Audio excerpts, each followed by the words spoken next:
महोदय जी, कहीं न कहीं देखा जाए कि भागवत कथा का जो आयोजन आपने करवाया, कहीं न कहीं आज परिपूर्ण तौर से संपन्न हुआ। तो कथा कराने का मुख्य उद्देश्य कहाँ से आया? आपको क्या मुख्य उद्देश्य है?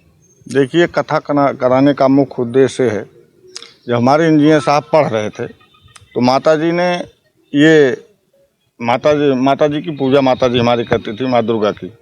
तो उन्होंने अंगाऊ जो पैसा उगारा जाता है वही उगारी थी, और उन्होंने कहा था कि अगर हमारा लड़का सही ढंग से सफल होगा तो हम आपका मंदिर बनवाएंगे।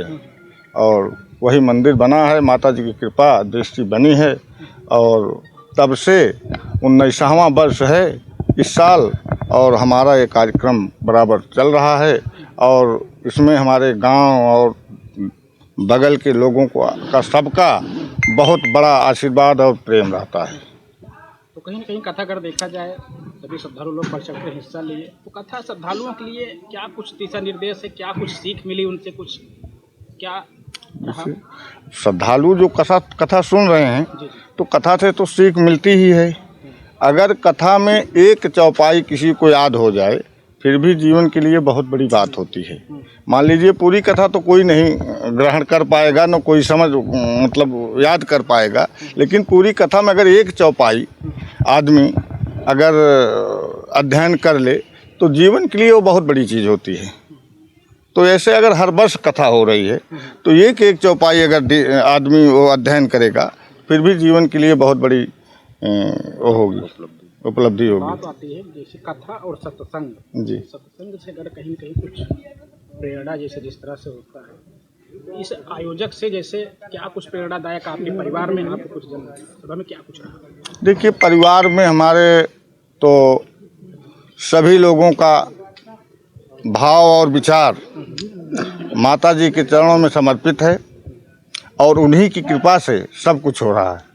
इसमें हम लोगों का कोई वो नहीं है, सब कुछ माताजी की कृपा है, और उनकी कृपा जब तक बनी रहेगी तब तक होता भी रहेगा। कहीं न कहीं समाज सेवा के रूप में आप प्रतिनिधि भी हैं जी, और कहीं न कहीं मानव सेवा में कहीं कंबल वितरण, कहीं कहीं उनको योगदान दे रहे हैं, कहीं कुछ कर रहे हैं। देखिए, मैं पिछले 5 साल प्रधान था, लेकिन ये कार्यक्रम हमारा 19 वर्ष से चल रहा है।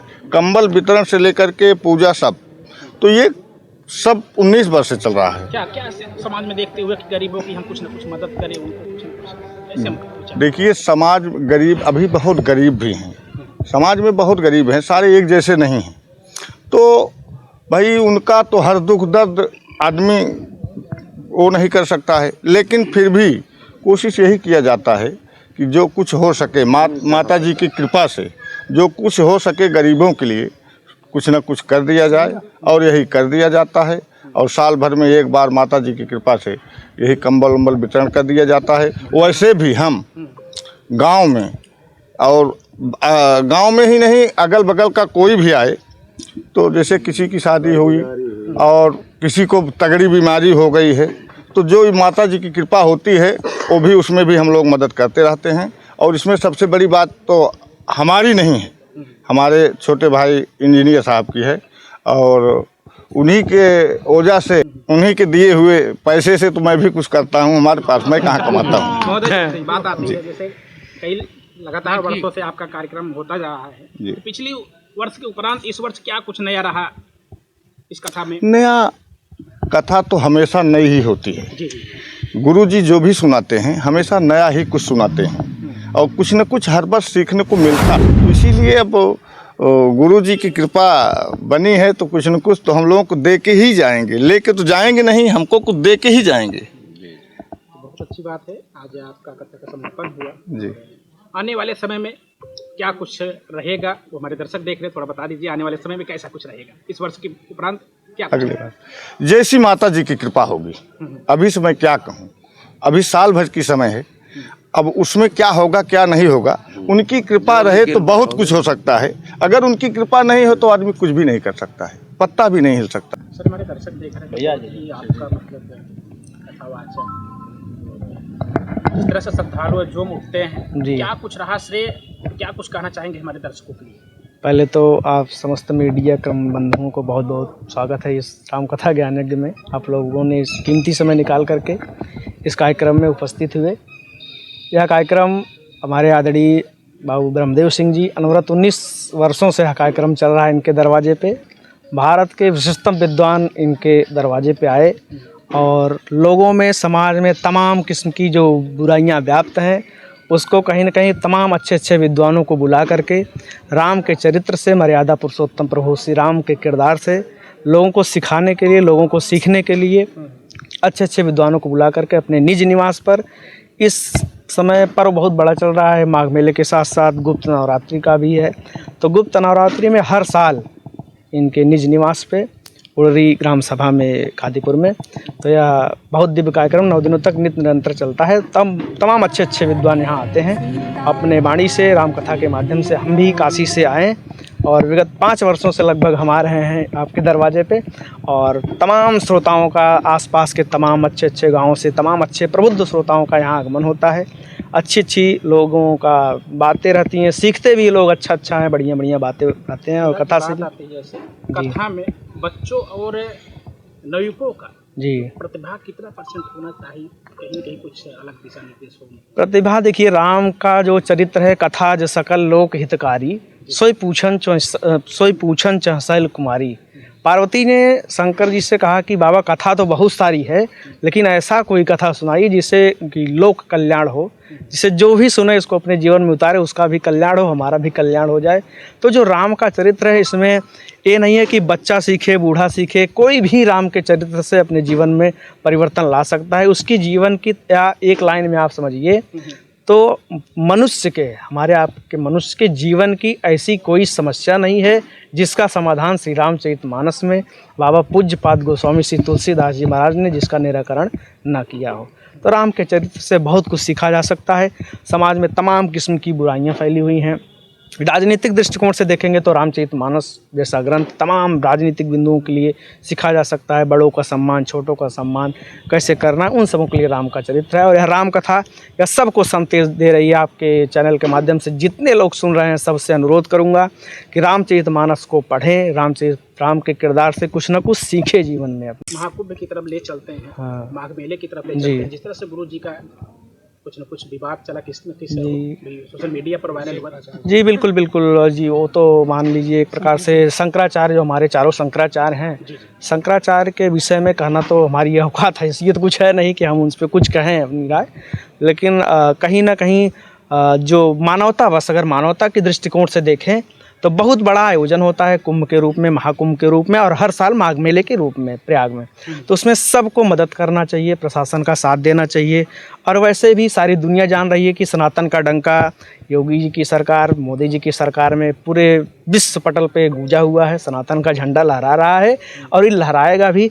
इसमें तमाम किस्म के ऐसे व्यवधान आते हैं। तो हम संतों का भी, हम महात्माओं का भी काम है कि सबको मिल करके धर्म के लिए लड़ना चाहिए, धर्म के लिए बोलना चाहिए, और धर्म के प्रचार प्रसार में बढ़ चढ़ कर सहयोग भी करना चाहिए। सबका परम कर्तव्य है। लास्ट में जाते जाते जो आज कथा आयोजक हैं जी, आयोजक के लिए हमारे क्या कुछ कथा आयोजक के लिए जितनी प्रशंसा की जाए कम है। जिसमें हमारे मुख्य जजमान आदरणीय बाबू ब्रह्मदेव सिंह जी और उनके 3 पुत्र, सबसे बड़े पुत्र हमारे संतोष प्रधान जी, जो पूर्व प्रधान रहे, जिला पंचायत सदस्य के प्रत्याशी भी हैं। आपके चैनल के माध्यम से लोगों से कहेंगे कि आप इनको भी देखिएगा। बहुत अच्छे समाज सेवी भी हैं और इनका जो विचार है वो समाज की सेवा करना ही है। और माता रानी ने सक्षम भी किया है। 19 वर्षों से माता रानी की आराधना भी करते हैं, कृपा भी खूब है।